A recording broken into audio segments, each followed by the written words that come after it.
नमस्कार मंडळी, श्री स्वामी समर्थ सगळ्यांना.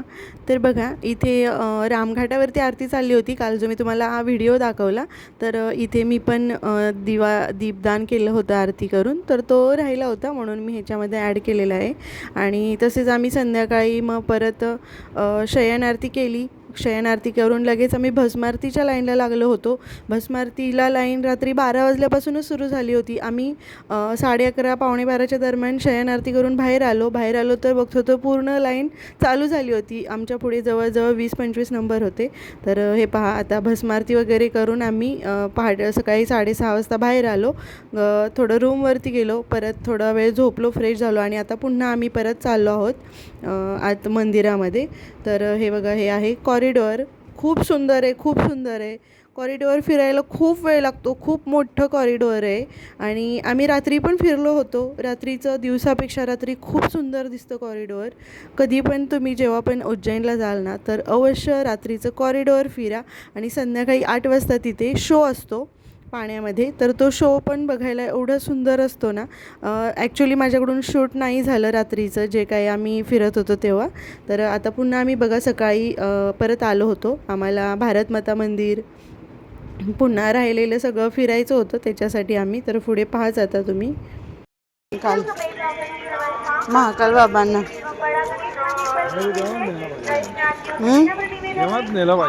हां ना.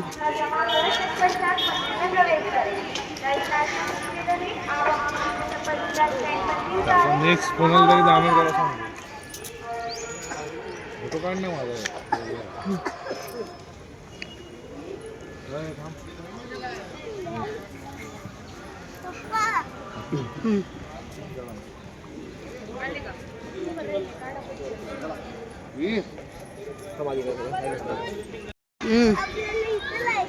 हो, तर चला आतून येऊया. वीर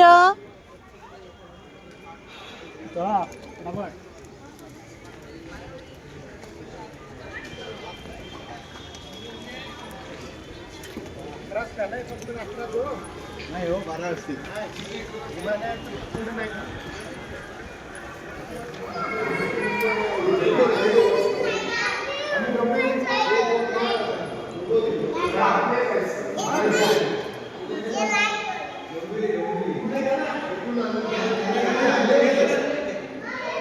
त्यांचा फोटो काढा.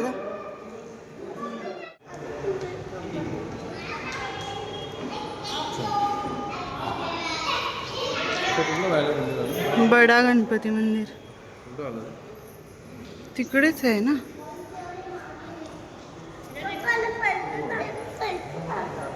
देतो द्या.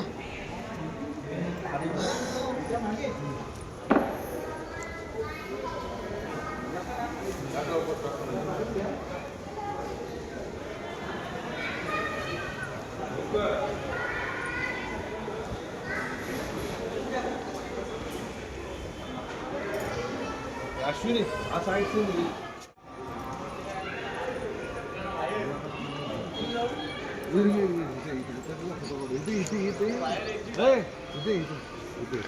लवकर लवकर काढा तुमच्या मोबाईलमध्ये.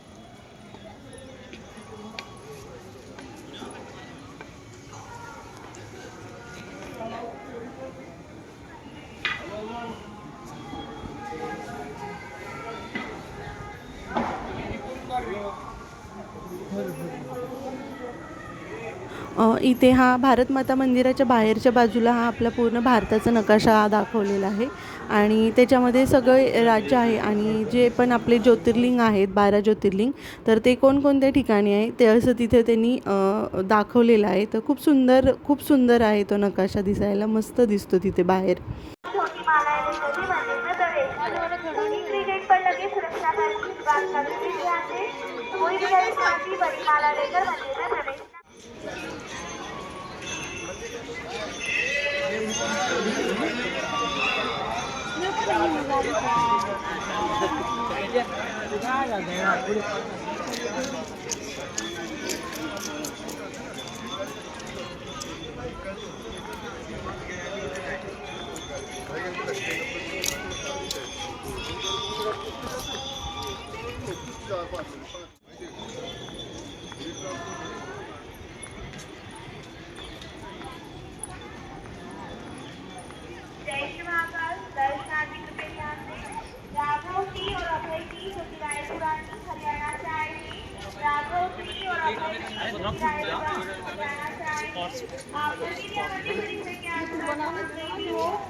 इथे उज्जैनचं पूर्ण दर्शन झाल्यानंतर आता दुसऱ्या दिवशी आम्ही ओंकारेश्वरला जाणार होतो.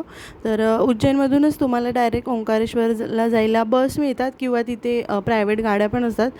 500 रुपये घेतात ते लोक ओंकारेश्वरला जायला. ओंकारेश्वरला जायला उज्जैनपासून 4 ते 5 तास लागतात. तर आम्ही पण आता तिथून ओंकारेश्वरला निघालो होतो आणि ओंकारेश्वरला गेल्यानंतर आता तुम्हाला पुढे दाखवते. आणि इथे इंदोर सिटी आहे. एवढी क्लीन सिटी आहे ना की तुम्हाला कुठेही अजिबात कचरा वगैरे रस्त्यावरती बिलकुल दिसणार नाही. एवढी सुंदर अशी क्लीन सिटी होती. इथे आता आम्ही ओंकारेश्वरला पोहोचलो होतो आणि ओंकारेश्वरमध्ये आहे ना शेगाव संस्थानांचं तुम्हाला भक्तनिवास मिळेल. अगदी मंदिराच्या जवळच आहे, जेव्हा बाजूलाच आहे. 5-10 मिनटानंतर मंदिरापर्यंत तुम्ही पोहोचला जाता. आणि आम्ही पण तिथेच रूम घेतली होती आणि रूम एकदम सगळीकडे एकदम खूप सारी स्वच्छता आणि रूम एकदम रिजनेबल रेट म्हणजे 400-500 रुपयामध्ये तुम्हाला तिथे रूम मिळते. तसंच त्यांचं प्रसादालय पण आहे. तिथे तुम्हाला 10 रुपयाला नाश्ता भेटतो, 50 रुपयाला तुम्हाला जेवण मिळतं आणि तेही पोट भरून. तुम्हाला जेवढं पाहिजे तेवढं तुम्ही जेवण करू शकता. तर मी हे सजेस्ट करेन, तुम्ही जेव्हा केव्हा पण ओंकारेश्वरला याल तेव्हा तुम्ही शेगाव संस्थानाचं जे भक्तनिवास आहे ते अवश्य भेट द्या. आता इथे आम्ही पण जेवण करण्यासाठीच निघालो होतो. आम्हाला ॲक्च्युली खूप लेट झालं होतं आणि 9 वाजेपर्यंतच ते चालू असतं प्रसादालय. तर आम्ही रूममध्ये पटकन बॅगा ठेवल्या आणि पटकन खाली आलो. आणि आता इथे बघा आम्ही जेवण करण्यासाठी आलो आहोत प्रसादालयामध्ये. तर बघा तुम्हाला इथे दिसत असेल 1 डाळ भात, 2 भाज्या, कांदा, चपाती, तसेच लोणचं आणि भात. तर खूप सुंदर जेवण असतं आणि तुम्हाला पोट भरून पाहिजे तेवढं तुम्ही परत जाऊन घेऊ शकता. तर आम्ही पण तिथेच जेवण करायला आलो होतो. आता खूप छान सुंदर चविष्ट जेवण होतं. फक्त त्यांच्या जेवणामध्ये थोडंसं मीठ कमी असतं, तर ते आपल्याला नंतर मीठ पण देतात. तर बघा पुढे आलेत फक्त. तू मोमोवरती बस. मोमोवरती बस. तुला काय पाहिजे बघ.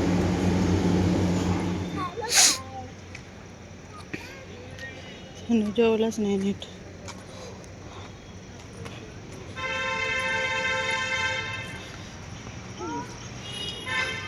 हां, स्वच्छ ठेवतात एकदम आणि क्लीन.